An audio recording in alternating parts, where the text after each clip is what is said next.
আসসালামু আলাইকুম। আমি তানিয়া ইসলাম প্রিয়া বলছি গাজীপুর থেকে। আমার আরও একটি ভিডিওতে আপনাদের সবাইকে স্বাগতম। আশা করি আপনারা যে যেখানে আছেন আল্লাহর অশেষ রহমতে সবাই ভালোই আছেন। আমিও আলহামদুলিল্লাহ ভালো আছি। আজকে সকালে রান্না নিয়ে আসলাম। সব সময় তো দুপুরে রান্না নিয়ে আসি। আজকে শুধু সকালে নাস্তা বানাবো, কারণ আজকে ঢাকা যাব। 2 দিন ঢাকায় থাকবো। আজকে সকালে ডিম খিচুড়ি রান্না করব। বেশি একটা ঝামেলা করব না, খিচুড়ি ঝটপট রান্না হয়ে যাবে। সব সময় পরোটা রুটি খাওয়া হয়।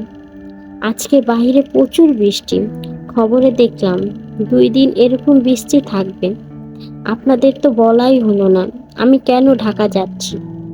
আমি এর আগে কয়েকটা ভিডিওতে বলেছিলাম যে আমি বাসা চেঞ্জ করব, এখানে বেশি দিন থাকবো না।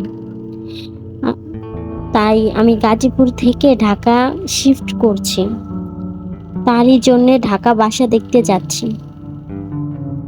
ফারহানার বাবা যেহেতু চাকরি করে, ওনার চাকরি পারপাসে আমাদের কিছুদিন পর পর রুম চেঞ্জ করতে হয়। তো এখন গাজীপুর থেকে ঢাকা শিফট হচ্ছি, কারণ ওখানে ওনার চাকরি হয়েছে। কথা বলতে বলতে প্রায় আমার খিচুড়ি হয়ে গিয়েছে। এখন খিচুড়িটা বাগার দিয়ে নিচ্ছি। এই খিচুড়িতে সবজি দিলে খেতে আরো অনেক বেশি মজা হতো। আমার কাছে আপাতত কোনো সবজি নেই, তাই দিতে পারিনি। একটা ডিম ভেঙে দিয়ে দিচ্ছি। এই ডিমটার জন্য খিচুড়ির স্বাদ আরো কয়েক গুণ বেশি বেড়ে যাবে। কিছু ধনেপাতা দিয়ে নাড়াচাড়া করে নামিয়ে নেব।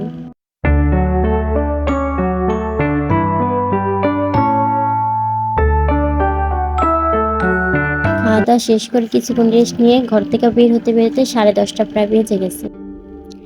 বাইরে অনেক বেশি বাতাস, সাথে হালকা বৃষ্টিও আছে। এখানে অনেক কাশফুল ফুটে আছে। জায়গাটা অনেক সুন্দর। যদি বৃষ্টি না থাকতো হেঁটে হেঁটে যেতাম। আর এই শরৎকালে সব থেকে বেশি কাশফুলই দেখা যায়। এখানে অনেক মানুষ ঘুরতে আসে।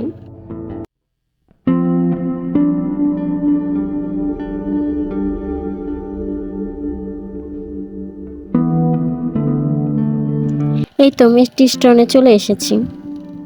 আমি এই প্রথম মেট্রো রেলে উঠবো। এর আগে কখনো উঠিনি।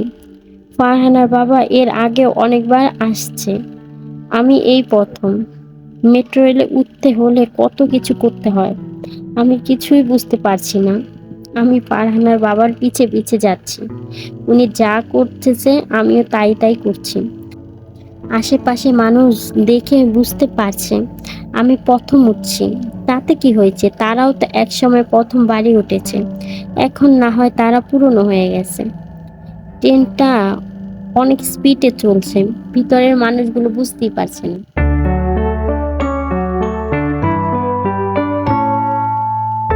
মেট্রো রেল চালু হওয়ার কারণে অনেক উপকার হয়েছে। যেখানে আমার গাজীপুর থেকে ঢাকা যেতে 3 থেকে 4 ঘন্টা লাগে, সেখানে 30 মিনিটে চলে গিয়েছি।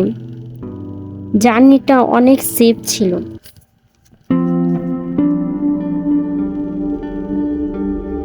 2 মিনিট পর পর একটা করে স্টেশন আসে।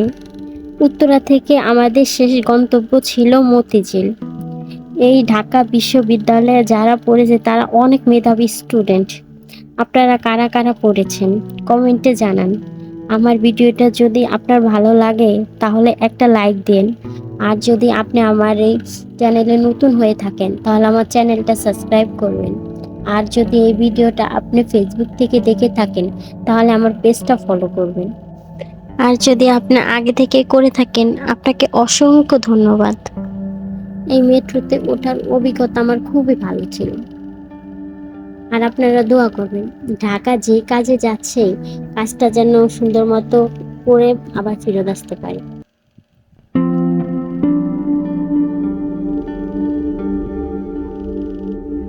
কিছুদিন আগের দেশের পরিস্থিতি খারাপ হওয়ার জন্য মেট্রো রেলের 2টা স্টেশন খুব ভাঙচুর করা হয়েছে। তাই 2টা স্টেশন আপাতত বন্ধ আছে। এই যে আমাদের মতিঝিল চলে আসছি, এখন নিচে যাচ্ছি। গেট থেকে বের হওয়ার আগেও অনেক চেক করতে হয়। এটাই ঠিক আছে।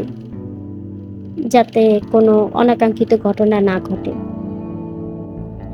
এখন বাসায় চলে যাচ্ছি। আজকের ভিডিও এ পর্যন্তই।